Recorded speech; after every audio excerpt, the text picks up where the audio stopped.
जय श्री राम। स्वागत करते हैं आप सभी दर्शकों का अपने इस चैनल में पाकिस्तानी हिंदू रिएक्शन 2.0। कैसे हैं आप सभी लोग? उम्मीद करते हैं आप सभी लोग ठीक होंगे। तो भाई आज हम वीडियो देखने वाले हैं नितेश राजपूत जी की। वैसे भी हमने उनकी बहुत सारी वीडियोस देखी हुई हैं। वो किसी भी सिचुएशन को जो मतलब कि एक्सप्लेन करते हैं, उनका एक्सप्लेन करने का तरीका बहुत ही अच्छा है, बहुत ही प्यारा तरीका है। कोई भी सिचुएशन, कोई भी मसला, कोई भी मतलब कि ऐतिहासिक चीज़ जो है, वो एकदम से जो है ज़हन में जो है फिट बैठ जाती है कि वाक़ई में ऐसा हुआ था या ऐसा-ऐसा ये मसला ऐसे बना था। तो आज हम जिस वीडियो पर रिएक्ट कर रहे हैं, टाइटल आप सभी के साथ शेयर कर देते हैं। राम मंदिर डिस्प्यूट एक्सप्लेन्ड। राम मंदिर जो है, अयोध्या का अभी राम मंदिर बना है, वो बड़े संघर्षों के बाद जाके बना है। तो पहले हम जो है वीडियो की जानकारी ले लेते हैं, उसके बाद फिर बात करते हैं। बने रहे हमारे साथ इस वीडियो के एंड तक। राम जन्मभूमि इंडिया की हिस्ट्री का सबसे पुराना और कॉम्प्लिकेटेड मुद्दा है, जिसको लेके अगर आज भी लोग बात करते हैं तो सेंसिटिव हो जाते हैं। इस एक डिस्प्यूट की वजह से सिर्फ अयोध्या में ही नहीं या फिर एक स्टेट में ही नहीं बल्कि पूरे इंडिया में दंगे हुए और हजारों लोगों की जान गई। और ये एक ऐसा केस था जहां पे भगवान राम खुद अपना केस लड़ते हैं, प्रॉपर उनकी फाइल बनती है सुप्रीम कोर्ट के अंदर। अब देखिए, आई एम श्योर कि इस मुद्दे के बारे में आपको जरूर पता होगा, लेकिन सुप्रीम कोर्ट के 1045 पेजेस की जो जजमेंट है उसमें कुछ ऐसी डिटेल्स है जिसमें आपको एक्चुअल रीजन समझ में आएगा कि क्यों ये लड़ाई 16th सेंचुरी से आज तक चली आ रही है। पूरा ये जो जजमेंट है ये मैंने पढ़ा है और इस पूरी वीडियो में आप मेरे मुंह से एक भी चीज ऐसी नहीं सुनोगे जो सुप्रीम कोर्ट का जो जजमेंट है उससे बाहर हो, या फिर गवर्नमेंट की रिपोर्ट्स, न्यूज या फिर आर्कियोलॉजिकल सर्वे की जो रिपोर्ट थी उससे बाहर हो। इस वीडियो को बनाने के पीछे का जो रीजन है वो बस यही है कि एक बार के लिए हम लोग अपने बायसेस को साइड में रख के फैक्ट के बेसिस में देखें कि आखिर ये सारी चीजें हुई क्यों, इनके पीछे रीजंस क्या थे। और सुप्रीम कोर्ट एक्चुअल में अभी चेंज होकर अयोध्या डिस्ट्रिक्ट हो गया है। तो अयोध्या डिस्ट्रिक्ट के अंदर ये सरयू नदी से इधर ये वो 2.77 एकड़ का लैंड है और ये जो प्लॉट नंबर है इसका 583 है, जिसको लेके इंडिया की हिस्ट्री का सबसे पुराना और सबसे बड़ा लैंड डिस्प्यूट शुरू हुआ। और आज की डेट में यहाँ पे राम मंदिर बन रहा है। और अभी आप न्यूज में ये वाला मैप देखते होंगे राम मंदिर के लिए। ये जो पूरा ग्रीन पार्ट आप देख रहे हो ये 67.7 एकड़ का एरिया है, लेकिन डिस्प्यूटेड एरिया जो है वो ये पूरा ग्रीन पार्ट नहीं है। डिस्प्यूटेड एरिया जो है वो ये इधर 2.77 एकड़ का जो एरिया है, इसको प्लॉट नंबर 583 भी कहते हैं, ये यहां पे है। इसके अंदर भी 0.313 एकड़ का जो एरिया है वो एक्चुअल डिस्प्यूट का एरिया है। तो यहां पे ही ये राम मंदिर बन रहा है। अब आप एक क्वेश्चन ये भी कह सकते हो कि 67.77 एकड़ का ये जो ग्रीन पार्ट है यहां पे पूरा क्यों नहीं बनाया गया, इसी इलाके में क्यों बनाया गया? तो देखिए, थोड़ा सा वेट करिए, अब ये सारी चीजें आपको स्टेप बाय स्टेप समझ में आ जाएंगी। तो देखिए, 500 BC का टाइम था और हिंदू पौराणिक बुक्स जैसे रामायण हो गई, भविष्य पुराण हो गए, इनफैक्ट लोमेश रामायण जो थे उनकी स्क्रिप्ट्स हो गई, इन सब की डिटेल्स को अगर जोड़ें तो जो अयोध्या था वो किंगडम ऑफ कौशला की कैपिटल थी। तो अब यहां से होता क्या है कि भगवान राम के बेटे महाराजा कुश जो थे वो अपने फादर भगवान राम के जन्म स्थान पे सबसे पहले अयोध्या में राम मंदिर बनवाते हैं। और फिर इसके बाद पीढ़ी दर पीढ़ी इनके जो वंशज थे उन्होंने राज किया इस एरिया में। तो ऐसे कर करके इनकी पीढ़ी से 44 राजा आते हैं जिन्होंने इस एरिया में राज किया। और जो आखिरी राजा थे वो थे बृहदबला, जिन्होंने अयोध्या पे राज किया। अब इन्हीं के टाइम पे महाभारत स्टार्ट होती है और महाभारत की लड़ाई में बृहदबला जो थे उनको अभिमन्यु मार देते हैं। और जब इनकी डेथ हो जाती है तो इनकी डेथ के बाद अयोध्या और जो राम मंदिर था उसकी हालत बहुत खराब हो जाती है, टूटने जैसी हो जाती है। अब इसके बाद ईयर 57 AD में उज्जैन के जो सम्राट थे महाराजा विक्रमादित्य, ये शिकार के लिए अयोध्या पहुंचते हैं। और जब ये अयोध्या पहुंचते हैं तो यहाँ पे संतों से मिलते हैं और जब इनको यहाँ की हिस्ट्री पता चलती है तो बहुत ज्यादा इंप्रेस हो जाते हैं। तो उसके बाद ये क्या करते हैं कि ये राम मंदिर और ये जो पूरा अयोध्या शहर था इसको दोबारा से बनवाते हैं। तो इनके टाइम पे राम मंदिर और पूरे अयोध्या का जो इंफ्रास्ट्रक्चर था वो बहुत ज्यादा डेवलप हुआ। और इसके बारे में जो सुप्रीम कोर्ट का जजमेंट है उसके पेज नंबर 673 में भी मेंशन किया गया है। अब यहां तक तो सारी चीजें सही चल रही थी। इसके बाद ईयर आता है 1526 जब बैटल ऑफ पानीपत होती है और मोहम्मद बाबर जो था वो इब्राहिम लोदी को बैटल ऑफ पानीपत में हरा देता है। और इसके बाद फिर 20 अप्रैल 1526 में बाबर की एंट्री जो होती है वो भारत के अंदर होती है। अब यहां से चीजें चेंज होती हैं क्योंकि उस टाइम पे ये होता था कि अगर कोई रूलर होता था, अगर वो उस एरिया पे अपना कंट्रोल कर लेता था या फिर जीत जाता था, तो वहां जो दूसरे रिलीजन होते थे उनके जितने भी रिलीजियस स्ट्रक्चर होते थे उनको हटा के अपने फेथ के रिलीजियस स्ट्रक्चर बनवाता था, अपने साम्राज्य की जो प्रेजेंस है उसकी डोमिनेंस दिखाने के लिए। और इन सारी चीजों के बारे में मुगल्स के टाइम्स पे जो इंस्क्रिप्शंस थे, जैसे तारीख अवध बाय मोहम्मद कासिम, अकबर मसूद बाय अबद अल कादिर, इनमें मेंशन है। तो बाबर जो था वो इंडिया पे कब्जा करने के 2 साल बाद यानी कि ईयर 1528 में अपने कमांडर मीर बाकी को बुलाता है और अयोध्या के अंदर कोट रामचंद्र एक गांव था, वहां पे 2.77 एकड़ की एक जमीन थी, वहां पे मस्जिद बनवाने को कहता है। और वहां पे पहले से ही राम मंदिर था, उसको तोड़वा के बनवाया गया। उसके बारे में थोड़ा सा वेट करिए, अभी हम आगे डिस्कस करेंगे। तो फिर मस्जिद बन जाता है और मस्जिद का जो नाम था वो रखा जाता है बाबरी मस्जिद। ये जो बाबरी मस्जिद बनी थी, ये कोट रामचंद्र फैजाबाद डिस्ट्रिक्ट, जिसको अब अयोध्या डिस्ट्रिक्ट कहते हैं, उसकी सदर तहसील परगाना हवेली अवध में बनी थी। उस टाइम के जो पेंटर्स थे, उन्होंने इस मस्जिद की पेंटिंग बनाई थी, रिवर से इस तरीके से दिखती थी वो। इस मस्जिद की जो लोकेशन है वो बहुत ही इंपॉर्टेंट है, उसी की वजह से सारा कुछ हुआ है। तो ये जो लोकेशन है इसको मैं मैप पे भी दिखा देता हूँ। ये मैप कोर्ट में यूज हुआ था। ये मैप में ये जो एक्स, वाई और जेड लिखा है, ये यहाँ पे मस्जिद बनवाई गई थी। ये सीता रसोई और ये राम चबूतरा इसमें क्यों लिखा हुआ है, ये सब आएगा अभी आगे। अब जब ये बाबरी मस्जिद उस टाइम पे बनाई गई थी, तो जो गांव के आसपास के जो लोकल लोग थे, उन्होंने दबी आवाज में अपनी नाराजगी दिखाई थी कि ये रामलला की जन्मभूमि है, लेकिन उस टाइम पे कुछ हुआ नहीं था। अब देखिए क्या होता है कि जो मुगल्स थे वो पीढ़ी दर पीढ़ी रूल कर रहे थे इंडिया के अंदर, और ईयर 1857 तक मुगल्स का जो एरा था वो खत्म होने की कगार पे था। और इस टाइम पे एक चीज हुई थी जो इस केस के लिए बहुत इंपॉर्टेंट थी, कि 7 अंग्रेज थे जो इंडिया के नॉर्दर्न और वेस्टर्न पार्ट में ट्रैवल करने आए थे, और वो अपने ट्रैवल नोट्स बनाते थे। उन ट्रैवल नोट्स में वो अयोध्या के बारे में लिखा करते थे, राम मंदिर और कैसे लोग वहां पे पूजा करते हैं, इन सारी चीजों के बारे में लिखते थे। विलियम फॉस्टर ने अपनी book early travels in India में इस बारे में मेंशन किया, और जजमेंट के भी पेज नंबर 663 में इसके बारे में आपको मिलेगा। ये वो 7 ट्रैवलर्स थे जिन्होंने अयोध्या में ट्रैवल करते टाइम कुछ नोट्स लिखे थे। ये कुछ स्टेटमेंट्स हैं, आप पॉज करके पढ़ लेना, जो ट्रैवल करते टाइम इन्होंने लिखी थी। इसमें जोसेफ टाइफन हेलर और विलियम फिंच का जो ट्रैवल नोट था वो बहुत ही इंपॉर्टेंट था। इसमें कई चीजें लिखी हुई थी कि पहले राम मंदिर था,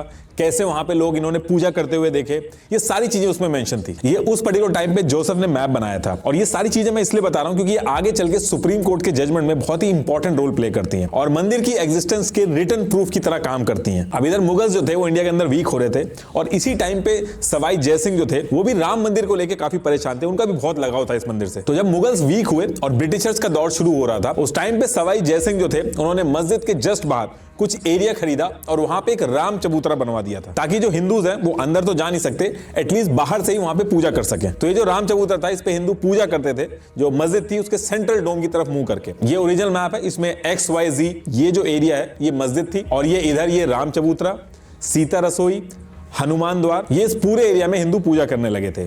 और अब आप ये सोच रहे होंगे कि ये जो NHOPJKL ये वाली जो लाइन है ये क्या है। ये बाउंड्री एक इंसिडेंट हुआ था, उसकी वजह से ब्रिटिशर्स ने मजबूरी में बनाई थी। अभी वो इंसिडेंट आएगा आगे। तो अब क्या होता है कि चबूतरा बनने के बाद एक ही जगह पे एक तरफ नमाज अदा हो रही थी और दूसरी तरफ भगवान राम की पूजा हो रही थी। अब इसके बाद मुगल्स जो थे उनका दौर खत्म हो चुका था और ब्रिटिशर्स आ चुके थे इंडिया के अंदर। तो जब ब्रिटिशर्स आए तो इंडिया का जो ग्रुप था वो राम मंदिर को लेकर अपनी बात उठाने लगा।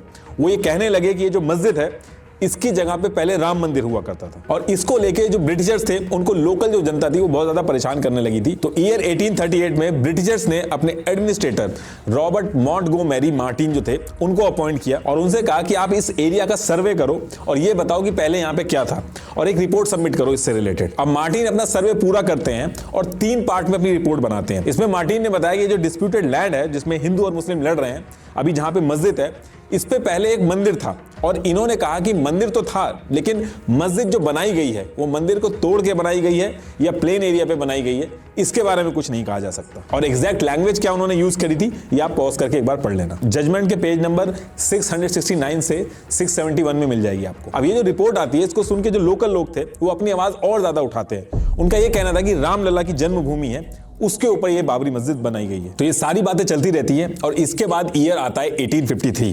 राम जन्मभूमि से थोड़ी दूर पे ही हनुमानगढ़ी थी जिसको बैरागी संत संभालते थे जो निर्मोही अखाड़ा से बिलोंग करते थे। तो मार्टिन की रिपोर्ट आने के बाद एक अनरेस्ट हाई एरिया में, इसके कुछ टाइम बाद हनुमानगढ़ी के जो साधु थे वो कहते हैं कि इस मस्जिद को राम मंदिर तोड़ के बनाया गया है, और इस मस्जिद वाले एरिया पे वो लोग कंट्रोल लेने जाते हैं, जिसकी वजह से लड़ाई हो जाती है और ये पहली रिकॉर्डेड लड़ाई थी। इसकी वजह से हिंदू मुस्लिम टेंशन बढ़ जाती है और आने वाले 2 साल तक हिंदू और मुस्लिम के बीच में दंगे चलते हैं। अब इसके 2 साल बाद ईयर 1855 में एक सुन्नी क्लेरिक गुलाम हुसैन कहते हैं ये जो हनुमानगढ़ी है यहाँ पे पहले मस्जिद थी और ये मस्जिद तोड़ के मंदिर बनाया गया है, और वो करीब 500 मुस्लिम फॉलोअर्स को इकट्ठा करते हैं और हनुमानगढ़ी में हमला कर देते हैं। लेकिन वहां पे पहले से ही 8000 बैरागी संत जो थे वो पहुंचे हुए थे। काफी लड़ाई होती है और इसमें मुस्लिम पक्ष जो था उसको काफी नुकसान होता है और 75 मुस्लिम्स की जान चली जाती है। इसके बारे में सर्वपल्ली गोपाल की book anatomy of a confrontation उसमें इसके बारे में मेंशन है, और जजमेंट के पेज नंबर 675 में भी इसके बारे में मेंशन है। तो इन दंगों की वजह से काफी अनरेस्ट हो गया था और ब्रिटिशर्स जो थे वो भी इन सारी चीजों से बहुत परेशान हो गए थे। तो उन्होंने क्या किया कि ये जो विवादित लैंड था इसको हिंदू और मुस्लिम्स के बीच में बांट दिया। अब ब्रिटिशर्स को ऐसा लग रहा था कि इससे चीजें कंट्रोल में आ जाएंगी, लेकिन ऐसा होता नहीं है। तो ईयर 1857 में ब्रिटिशर्स क्या करते हैं, ये जो विवादित एरिया था इसको डिवाइड करने के लिए ग्रिल और ब्रिक्स का यूज करके 6 से 7 फीट की एक वॉल बना देते हैं। ये जो मैप के अंदर NHOPJKL वाली लाइन आप देख रहे हैं, ये वॉल ब्रिटिशर्स ने बनाई थी। अब इसके बाद आउटर पोर्शन जो था उसमें हिंदू पूजा करने लगे थे और इनर पोर्शन जो था उसमें मुस्लिम जो थे वो नमाज पढ़ने लगे थे। इस डिवीजन से कोई खुश नहीं था, ना तो हिंदू खुश थे ना मुस्लिम, लेकिन उस टाइम पे लोगों को ब्रिटिशर्स की माननी पड़ती थी, तो वो लोग मान के ऐसा करते हैं। अब इसके बाद डेट आती है 28 नवंबर 1858। इस दिन क्या होता है कि पंजाब के रहने वाले महंत निहंग सिंह फकीर अपने साथ 25 और निहंग सिंह को लेके डिस्प्यूटेड लैंड यानी राम जन्मभूमि पे पहुंचते हैं। वहां पहुंच के डायरेक्ट मस्जिद में जाते हैं और मस्जिद के अंदर ही हवन और पूजा करने लगते हैं। और जब ये पूजा कर रहे होते हैं, 25 निहंग सिंह मस्जिद को चारों तरफ से घेर लेते हैं और मस्जिद के अंदर कोल से राम लिख देते हैं और गुरु नानक जी की भी पूजा करते हैं। और जो राम चबूतरा था उसकी हाइट बढ़ा देते हैं, वहां पे भगवान राम की फोटो लगा देते हैं और हवन और पूजा करने के लिए एरिया बढ़ा देते हैं। ये चीज मस्जिद के जो मुअज्जिन थे सैयद मोहम्मद खातिब, उस एरिया के थानेदार शीतल दुबे को एक रिटन कंप्लेन करके बताते हैं कि ये सारी चीजें चल रही हैं। ये उस कंप्लेन की ओरिजिनल कॉपी है, एग्जैक्ट ये एप्लीकेशन लिखी गई थी। इसके बाद जो अथॉरिटी होती है वो वहां पे पहुंचती है, निहंग सिंह जो थे उनको वहां से बाहर निकाल देती है, बीच बचाव करती है, लेकिन जो कन्फ्लिक्ट था वो रुकने का नाम ही नहीं ले रहा था। एक ही टाइम पे जब अजान होती थी उसी टाइम पे शंख बजता था, जिससे डे बाय डे टेंशन बढ़ती जा रही थी और back to back complaints file होनी थी दोनों तरफ से। इसके बाद ईयर आता है 1877। इसमें हिंदू कहते हैं कि जो आउटर पोर्शन है ये तो हमारा है, हम चाहते हैं कि जो सिंह द्वार है इसको खोल दिया जाए। अभी जो एक तरफ से एंट्री होती है इसकी वजह से दिक्कत होती है, तो 2 तरफ से एंट्री होगी। तो अथॉरिटी जो थी वो ये बात मान जाती है। तो अब ये जो विवादित एरिया है यहाँ की जो एंट्री है वो 2 तरफ से होने लगी। अब इसके 6 साल तक चीजें कंट्रोल में रहती हैं, लेकिन इसके बाद ईयर आता है 1983। अब जो राम चबूतरा था उसके जो पुजारी थे महंत रघुवर दास, वो परमिशन मांगते कि ये जो राम चबूतरा है इसका मैं महंत हूं और यहां मैं इतने टाइम से पूजा कर रहा हूं, मैं यहां पे 17 बाय 21 फीट का एक मंदिर बनाना चाहता हूं। लेकिन 19 जनवरी 1885 को डेप्यूटी कमिश्नर जो थे इस चीज को भी रोक देते हैं। उनको ऐसा लगता है कि इस चीज से भी दंगे भड़क सकते हैं, तो इस चीज को भी अलाउ नहीं किया जाता। लेकिन महंत का कहना था कि जो आउटर पोर्शन है ये तो हमारा, आपने हमें ही दे दिया है, तो यहां पे कंस्ट्रक्शन कराने में क्या दिक्कत है। अब इस चीज से गुस्सा होकर इसके 5 दिन बाद 27 जनवरी 1885 को महंत रघुवर दास जो राम चबूतरा के पुजारी थे वो कोर्ट में केस कर देते हैं। लेकिन 18 मार्च 1886 को डिस्ट्रिक्ट जज जो थे इस अपील को डिसमिस कर देते हैं। वो कहते हैं कि जो स्थिति अभी बनी हुई है उसको वैसे ही बने रहने दीजिए वरना अशांति हो जाएगी। लेकिन इसके बाद फिर से 1 नवंबर को अपील करते हैं, लेकिन इस बार कोर्ट कहता है कि जो महंत रघुवर दास हैं इनकी कोई ओनरशिप नहीं है इसके ऊपर, ये पूजा करते हैं लेकिन इनका कोई हक नहीं है उस पर, इसलिए वो कंस्ट्रक्शन नहीं करवा सकते। अब इधर ये सारी छोटी छोटी चीजें चल रही थी, लेकिन इसके बाद डेट आती है 27 मार्च 1934। इस पर्टिकुलर टाइम पे एक गाय की हत्या कर दी जाती है अयोध्या के शाहजहांपुर विलेज में। बहुत ज्यादा दंगे होते हैं, ये छोटे लेवल पे नहीं बहुत बड़े लेवल पे दंगे होते हैं।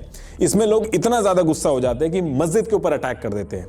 इस अटैक की वजह से मस्जिद की जो वॉल थी वो तोड़ देते हैं लोग और जो डोम था उसको डैमेज कर देते हैं। लेकिन ब्रिटिश इंडिया गवर्नमेंट जो थी इसको दोबारा से सही करवा देती है। अब ये जो इंसिडेंट हुआ था इसके बाद मुस्लिम जो थे वो भी सिक्योर फील नहीं कर रहे थे। और दूसरी चीज मुस्लिम्स का मानना था कि वहीं पे पूजा हो रही है, उसी जगह पे लोग जाके नमाज पढ़ रहे हैं, तो शरीयत के अगेंस्ट में ये चीज जाती है कि इस तरीके से नमाज करना सही नहीं है। तो मुस्लिम जो थे वो वहां पे नमाज करने को अवॉइड करते हैं। लेकिन आउटर पोर्शन जो था जो हिंदुओं को मिला हुआ था वहां पे प्रॉपर पूजा होती थी, भजन होता था, सारी चीजें होती थी। अब इसके बाद ईयर आता है 1947, हमारा देश आजाद हो जाता है और इसके 2 साल बाद दिसंबर 1949 को अखिल भारतीय रामायण महासभा, ये अपने जो हिंदू वाला एरिया था जो आउटर पोर्शन था यहाँ पे 9 दिन का रामचरितमानस का पाठ रखते हैं।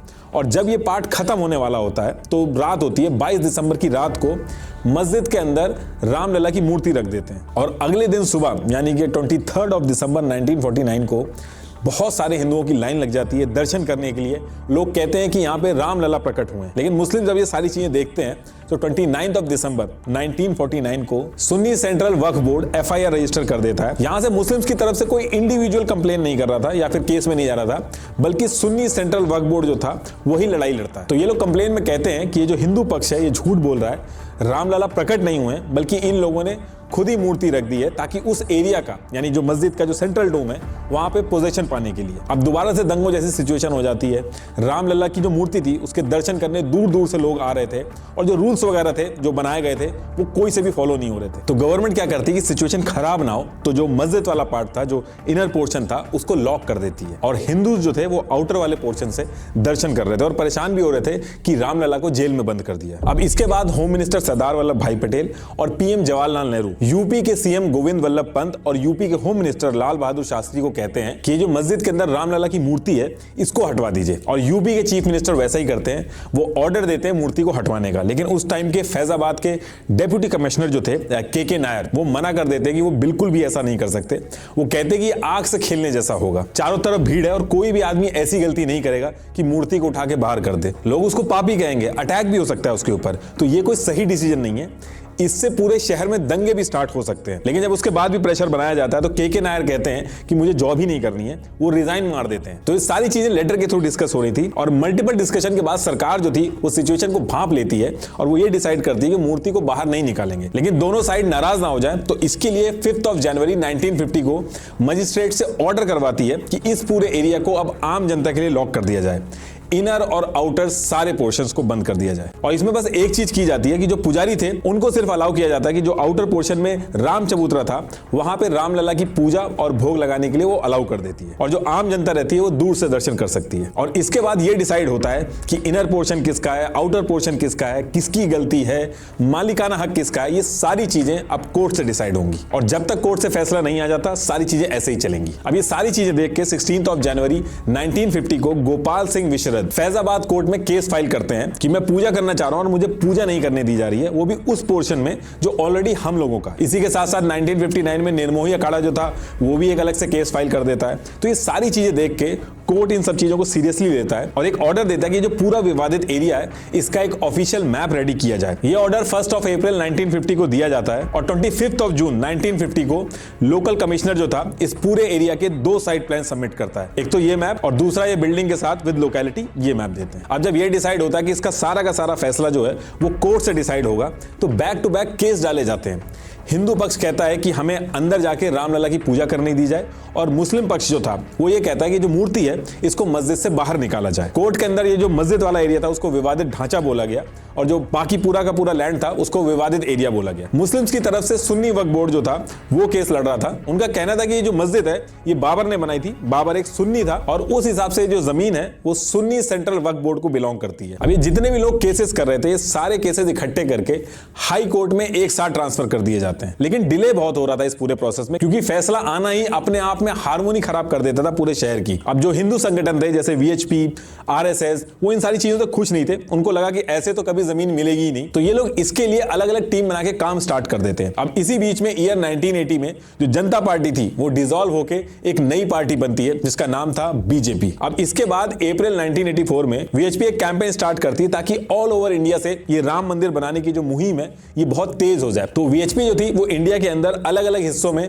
रथ यात्रा निकालने का प्लान बनाती है ताकि पूरे देश का सपोर्ट मिले। और इसमें भी ये प्लान था कि ये लोग स्पीचेस देंगे जगह जगह जाके और इस पूरे मुद्दे को इंडिया के कोने कोने तक पहुंचाएंगे ताकि गवर्नमेंट के ऊपर प्रेशर बने। तो इनका प्लान जो था वो सितंबर 1984 में रथ यात्रा करने का था। लेकिन इंदिरा गांधी जी की डेथ हो जाती है और देश का जो माहौल था वो काफी खराब हो जाता है, तो ये जो यात्रा थी वो रोक दी जाती है। इसी बीच इलेक्शन होते हैं और पहली बार बीजेपी इलेक्शन में खड़ी होती है। इनफैक्ट बीजेपी का जो पहला मैनिफेस्टो था उसमें राम मंदिर के बारे में नहीं था। तो इलेक्शन होता है और पहली बार बीजेपी खड़ी हुई थी तो इनकी परफॉर्मेंस इतनी अच्छी नहीं रहती है, सिर्फ 2 सीटें मिलती हैं इनको। और इसी वजह से अटल बिहारी वाजपेयी को हटा के लाल कृष्ण आडवाणी जो थे उनको पार्टी का प्रेसिडेंट बना दिया जाता है। अब इसके बाद नेक्स्ट ईयर अक्टूबर 1985 में वीएचपी इंडिया के अंदर 25 जगह पे दोबारा से रथ यात्रा स्टार्ट करती है और जगह जगह से लोगों का भारी सपोर्ट मिलता है बीएचपी को, जिसको देख के हर कोई सरप्राइज हो जाता है। और यही वो टाइम था जब लाल कृष्ण आडवाणी ने बीजेपी को राम मंदिर के मुद्दे से जोड़ा। तो अब राम मंदिर बनवाने के लिए आरएसएस, बीजेपी, वीएचपी एक साथ सामने आ रहे थे और लोगों का भारी सपोर्ट मिल रहा था। और सेम ईयर 1985 में कांग्रेस भी फंसती है जब शाहबानू केस का जो सुप्रीम कोर्ट का फैसला था वो आता है। उस फैसले से कई सारे मुस्लिम ग्रुप्स जो थे वो बहुत गुस्से में थे। ये गुस्सा इतना ज्यादा था कि प्राइम मिनिस्टर राजीव गांधी जो थे वो संभाल नहीं पा रहे थे इसको। तो उन्होंने क्या किया कि एक कानून बना के सुप्रीम कोर्ट का जो फैसला था शाहबानू केस के लिए उसको पलट दिया था। अब जैसे ये हुआ तो राजीव गांधी के ऊपर एलिगेशन लगे कि ये मुस्लिम अपीजमेंट की पॉलिटिक्स कर रहे हैं। पूरा जो हिंदू बेल्ट था अब उसमें बीजेपी और वीएचपी की बातें ज्यादा हो रही थी। इसके साथ साथ 25 जनवरी 1986 को लॉयर उमेश चंद पांडे जो थे, इन्होंने अपील कर दी थी कि रामलला की जो पूजा करने के लिए हिंदुओं के ऊपर रिस्ट्रिक्शन लगी है उसको हटा दिया जाए। तो इसको लेके लोगों में भी बहुत हल्ला होने लगता है, गवर्नमेंट भी प्रेशर में आती है। तो ये सारी चीजें जो हो रही थी, इसी बीच में अचानक से हाई कोर्ट के जज ऑर्डर दे देते हैं कि हिंदुओं के दर्शन के लिए रामलला के जो गेट है उसको खोल दिया जाए। अब ये जो फैसला है ये तो बहुत नॉर्मल है, लेकिन इस फैसले को लेके बहुत ज्यादा हल्ला होने लगता है, क्योंकि जिस तरीके से इसको लागू किया गया था, राजीव गांधी के ऊपर सवाल उठने लगे थे कि आने वाले इलेक्शन में हिंदू वोट बैंक को दोबारा से अपनी तरफ करने के लिए यह कदम उठाया गया, क्योंकि जैसे ही हाई कोर्ट से ऑर्डर आया था उसी के 40 मिनट के अंदर ये ताला खोल दिया गया था। और ये जो ताला खोला गया था, इस पूरे प्रोसेस को लाइव टीवी पे टेलीकास्ट कराया गया था। इनफैक्ट गवर्नमेंट ने कोर्ट को अश्योर किया था कि अगर ताला खोला जाता है तो कोई लॉ एंड ऑर्डर की प्रॉब्लम नहीं होगी, जबकि जब ताला लगाया गया था तो यही हवाला दिया गया था कि लॉ एंड ऑर्डर की प्रॉब्लम हो जाएगी, इसलिए ताला लगाना जरूरी है। लेकिन इस पर्टिकुलर टाइम पे बातें चेंज हो गई थी। इस पूरे केस के अंदर जो जल्दबाजी हुई, उससे जो इनकी इंटेंशन थी उसके ऊपर डाउट आया, क्योंकि एक नॉर्मल कोर्ट प्रोसीजर की तरह नहीं चल रहा था। राजीव गांधी पे ब्लेम है कि उन्होंने इस शाह बानो केस के डैमेज कंट्रोल करने के लिए और हिंदू अपीजमेंट के लिए किया है। तो इससे जो राजीव गांधी थे वो दोनों तरफ से फंसे थे। और जब ताला खोला जाता है तो उसके बाद जो हिंदू ग्रुप्स थे वो फिर से राम मंदिर को बनाने की मांग को तेज कर देते हैं। और ये सारी चीजें देख के मुस्लिम्स ने भी बाबरी मॉस्क एक्शन कमेटी बनाई, जिसका काम इस मामले से डील करने की प्लानिंग बना के आगे बढ़ने का था, क्योंकि इस मुद्दे ने पूरी तरीके से पॉलिटिकल एंगल ले लिया था। लेकिन बाबरी मॉस्क एक्शन कमेटी जो थी वो कोई कोर्ट में जाके प्रेजेंट नहीं होती थी। मुस्लिम्स की तरफ से कोर्ट में सुन्नी वक्फ बोर्ड जो था वही एक पार्टी थी, वहीं अपोजिट पार्टी थी निर्मोही अखाड़ा, जो राम चबूतरे के ऊपर पुजारी पूजा करते थे, और तीसरी पार्टी 1989 में खुद रामलला बनते हैं। एक्चुअली इंडिया में लॉ है कि अगर मंदिर वगैरह का कोई इशू होता है तो उसमें देवी देवता जो होते हैं वो भी केस लड़ सकते हैं अपने हक के लिए, और सारी कागजी कार्रवाई वगैरह जो होती है वो उनके बिहाफ पे उनका कोई भक्त कर सकता है। तो ईयर 1989 में देवकी नंदन अग्रवाल, जो कि फॉर्मर जज भी थे और वीएचपी के लीडर भी थे, वो रामलला की तरफ से सारा डॉक्यूमेंटेशन वगैरह करते हैं, और इनकी डेथ के बाद त्रिलोकीनाथ पांडे केस लड़ते हैं। तो कहने का मतलब यह है कि इसको लेके केसेस तो बहुत फाइल हुए, लेकिन मेन जो पार्टी थी वो तीन थी, सुन्नी वक्फ बोर्ड, निर्मोही अखाड़ा और रामलला खुद, जिनका नाम कोर्ट में रामलला विराजमान के नाम से लिया जाएगा। अब ताला खुलने के बाद ईयर 1989 फरवरी में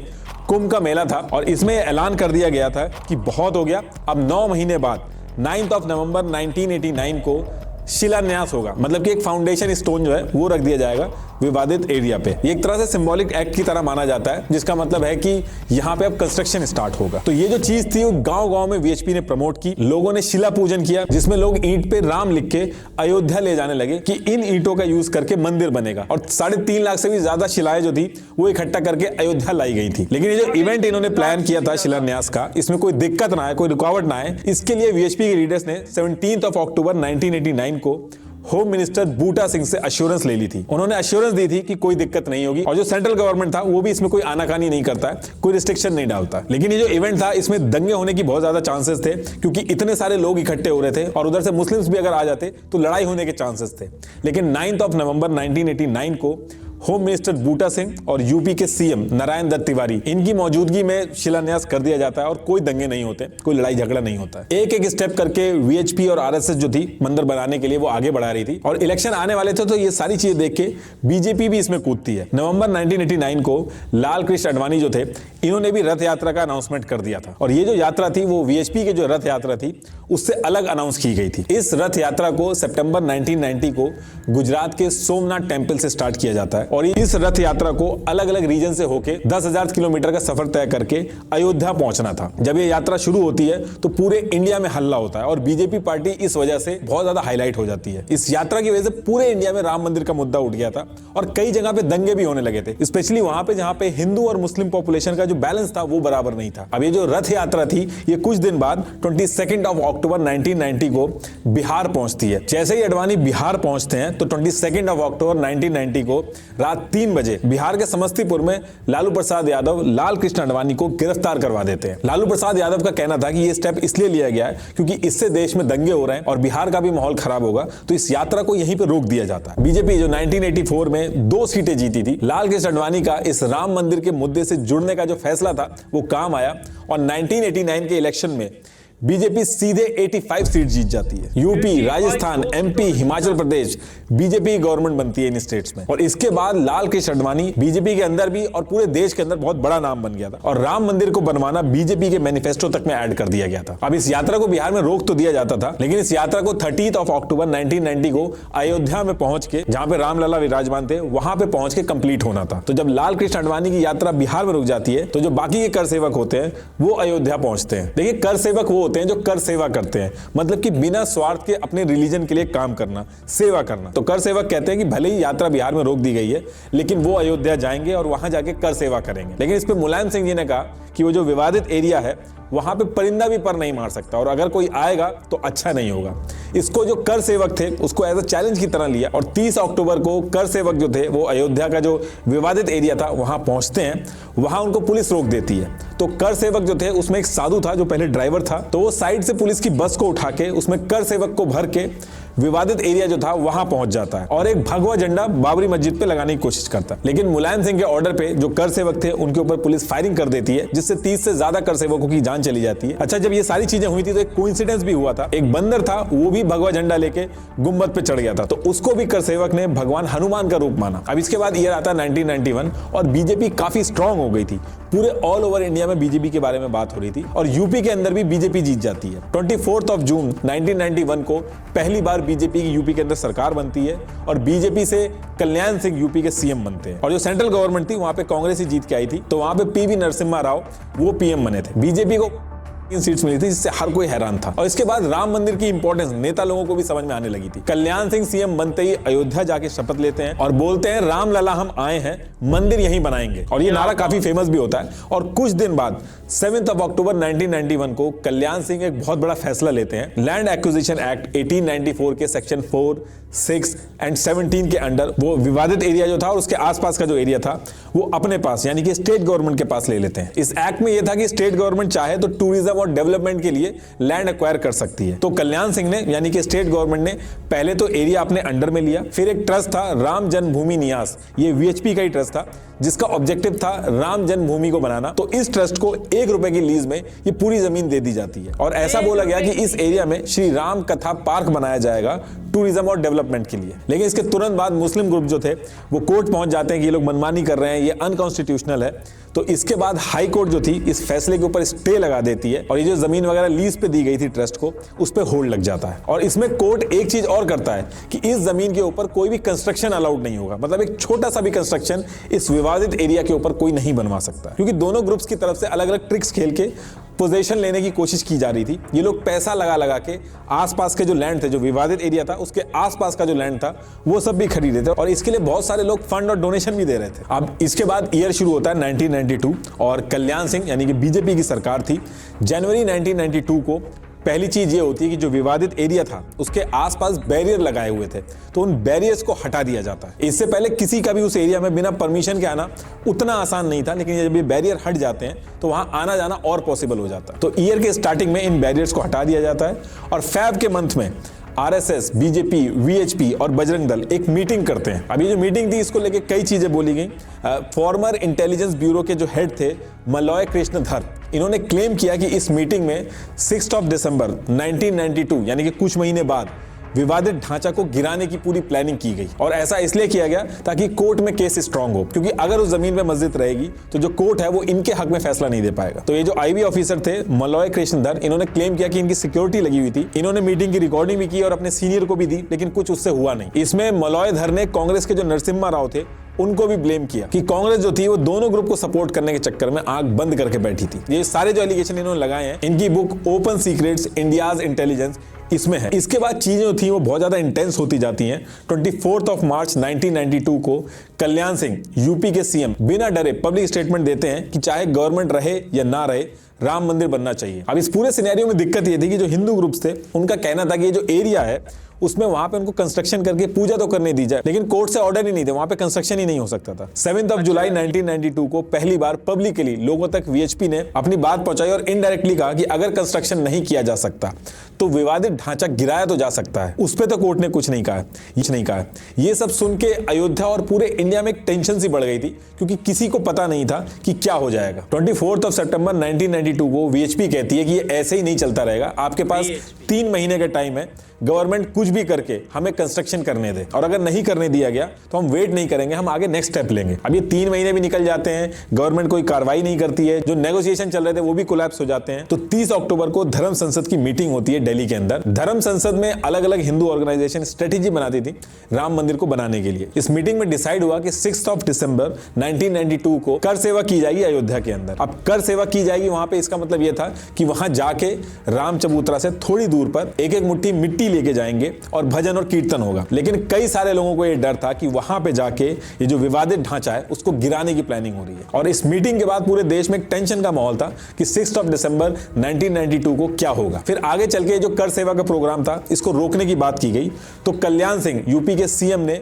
सुप्रीम कोर्ट में एप्लीकेशन दी और यूपी विधानसभा में गारंटी ली कि खाली कर सेवा होगी और मस्जिद को कुछ नहीं होगा। और उन्होंने ये भी चीज ऐड करी कि ऐसे टाइम पे अगर हम कर सेवा को रोकेंगे तो दंगे और उल्टा भड़क जाएंगे। अब ये सारी चीजें करने के बाद कल्याण सिंह ने क्या किया, उन्होंने राइटिंग में सिक्योरिटी को बोला कि किसी भी सिचुएशन में कर सेवक के ऊपर गोली नहीं चलनी चाहिए। प्रकाश सिंह जो डीजीपी थे, उन्होंने कहा कि यूपी गवर्नमेंट ऐसे ऑफिसर्स लगा रही थी मंदिर के आसपास जो उनके हिसाब से चले। 1 दिसंबर 1992 से ही पूरे देश से कर सेवक अयोध्या पहुंचने लगे थे। 1.5 लाख से भी ज्यादा कर सेवक पहुंच गए थे और पूरी अयोध्या जो थी वो एक छावनी की तरह बदल गई थी। और एक दिन पहले यानी कि 5 दिसंबर 1992 को जो भीड़ थी, स्टेज वगैरह बना दिया गया था, उसमें नेता लोग आके भाषण दे रहे थे, जिसमें अटल बिहारी वाजपेयी और लाल कृष्ण आडवाणी जो थे, उन्होंने भाषण में कहा कि विवादित एरिया पे कंस्ट्रक्शन नहीं किया जा सकता, लेकिन वहां पे बैठने के लिए उसको समतल तो किया जा सकता। ऐसे ही लाल कृष्ण आडवाणी भी बोलते हैं कि बलिदान देना होगा, सरकार की कुर्बानी अगर देनी पड़ेगी तो वो भी देंगे। BJP, RSS, VHP, Bajrang Dal सबके नेता पहुंच गए थे, लेकिन कुछ नेता जिनकी दिक्कत लग रही थी, जिनका लग रहा था कि इनके भाषण भड़काऊ हो सकते हैं, उनको अलाउ नहीं किया गया था, उनको रोका गया था। जैसे उमा भारती, तो उमा भारती ने अपने बाल कटवा लिए ताकि उनको पहचाना ना जा सके और वो भी अंदर जा सके।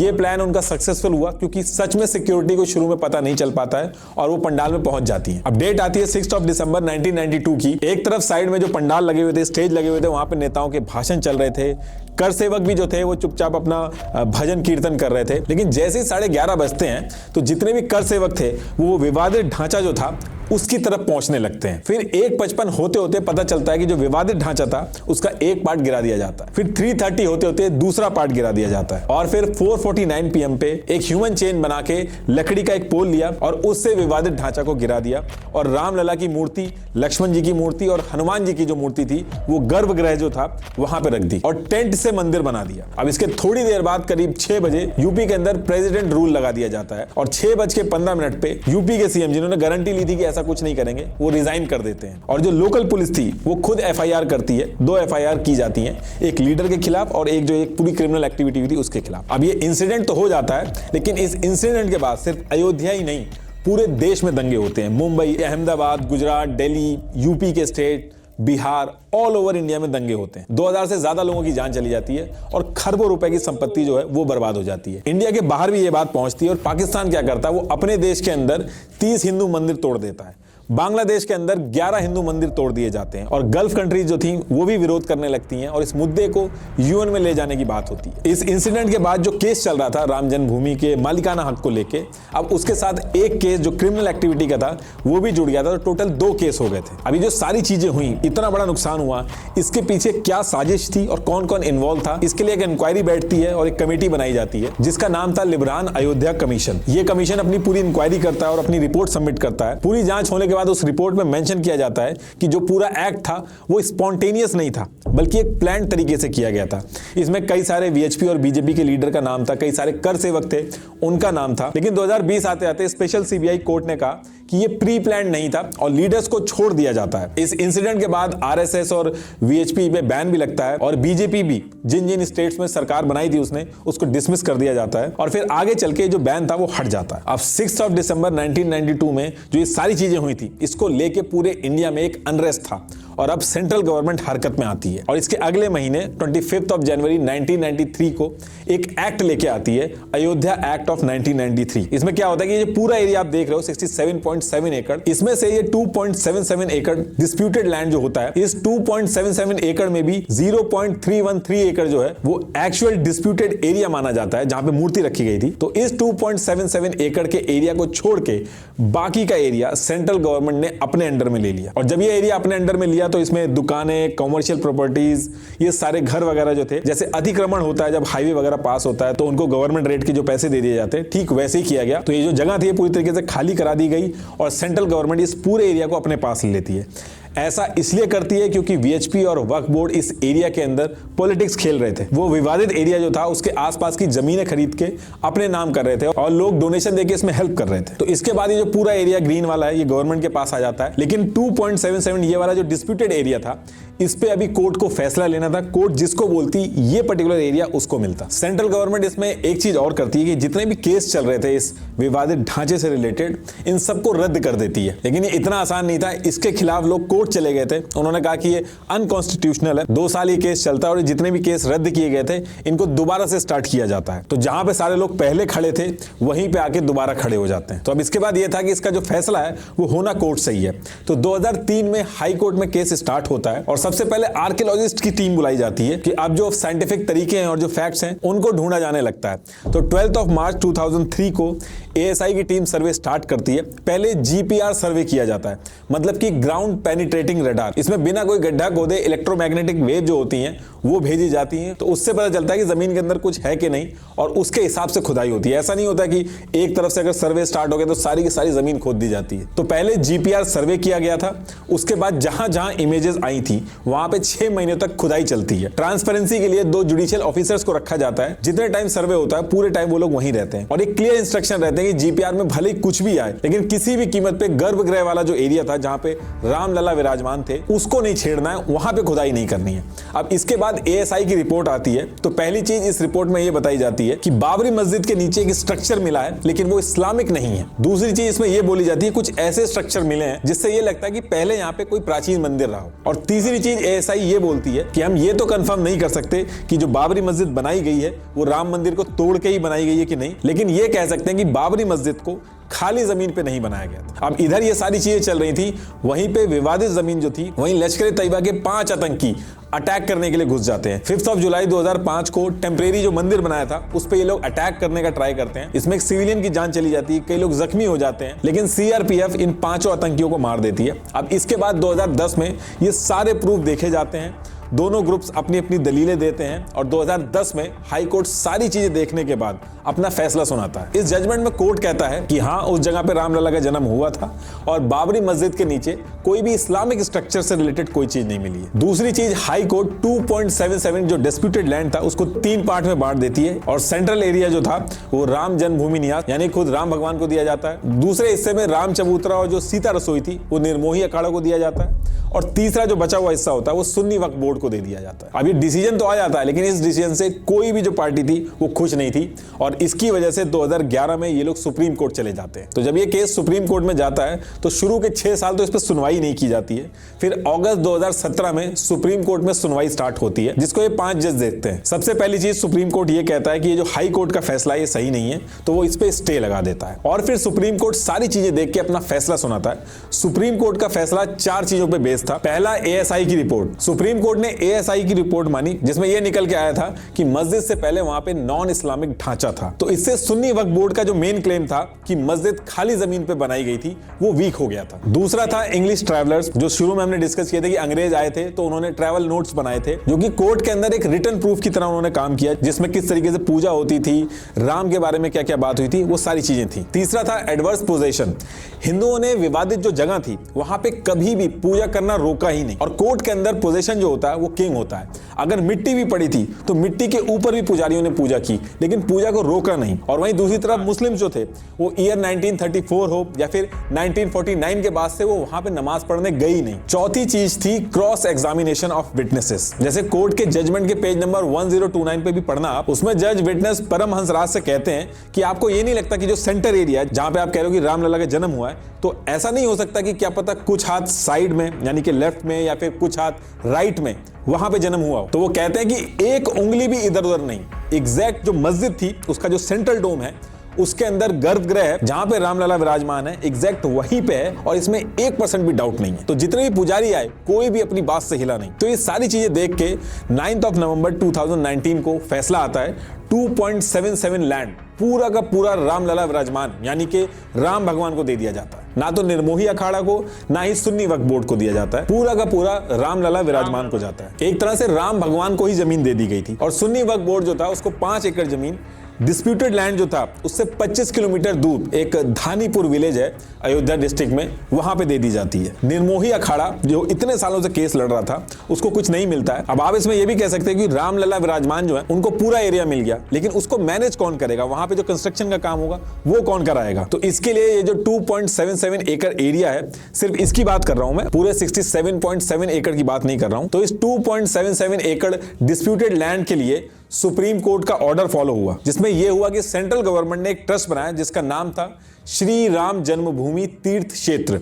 इसको 15 मेंबर मैनेज करेंगे, लेकिन सुप्रीम कोर्ट ने कहा था कि इस ट्रस्ट में एक मेंबर निर्मोही अखाड़ा का भी रखना होगा। तो इन 15 लोगों में एक निर्मोही अखाड़ा के मेंबर थे, बाकी के जो लोग थे वो स्पिरिचुअल लीडर, गवर्नमेंट के जो अपॉइंटीज होते हैं, ये सब थे। तो अभी राम मंदिर का जितना भी काम देखा जा रहा है वो सारा का सारा श्री राम जन्मभूमि तीर्थ क्षेत्र जो है वो करवा रहा है। और ये जो बाकी का ये जो ग्रीन एरिया है इसके डेवलपमेंट के लिए सेंट्रल गवर्नमेंट का प्लान है, इसको धार्मिक स्थल की तरह डेवलप किया जाएगा। जैसे वैष्णो देवी में श्रद्धालु आते हैं उनको फैसिलिटेट किया जाता है, ठीक वैसे ही किया जाएगा। अच्छा, इस सुप्रीम कोर्ट के जजमेंट में एक चीज और हुई थी। तो जब ऐसे जजमेंट दिए जाते हैं तो उसमें हमेशा एक ऑथर होता है, यानी कि जिसने सारे जजेस के एस्पेक्ट्स और ओपिनियन को ध्यान में रखते हुए जजमेंट लिखाया है। लेकिन राम मंदिर जजमेंट में ऑथर का नाम कभी डिस्क्लोज ही नहीं किया गया। अगर आप जजमेंट के आखिरी में देखोगे एक एडेंडम है जिसका फॉन्ट भी अलग है, जिसमें 5 में से एक जज ने मेजॉरिटी डिसीजन को मानते हुए अपनी एकदम अलग रीजनिंग दी है, जिसे लीगल भाषा में कॉन्करिंग जजमेंट बोलते हैं। और उसमें यह लिखा है कि डिस्प्यूटेड स्ट्रक्चर भगवान राम मंदिर का है हिंदू बिलीफ्स के हिसाब से। अभी करंट की बात करें तो 5 अगस्त 2020 को प्राइम मिनिस्टर नरेंद्र मोदी जी ने फाउंडेशन स्टोन और भूमि पूजन करवाया था और अब 2024 में यानी कि इसी 22 जनवरी को यहाँ पे रामलला विराजमान होंगे। फिलहाल अभी टोटल 3 फ्लोर में से ग्राउंड फ्लोर रेडी हुआ है, बाकी सेकंड फ्लोर जो है और जो थर्ड फ्लोर है अभी उस पर काम चल रहा है। कहा जा रहा है कि ये जो पूरा मंदिर है वो दिसंबर 2024 में पूरा हो जाए।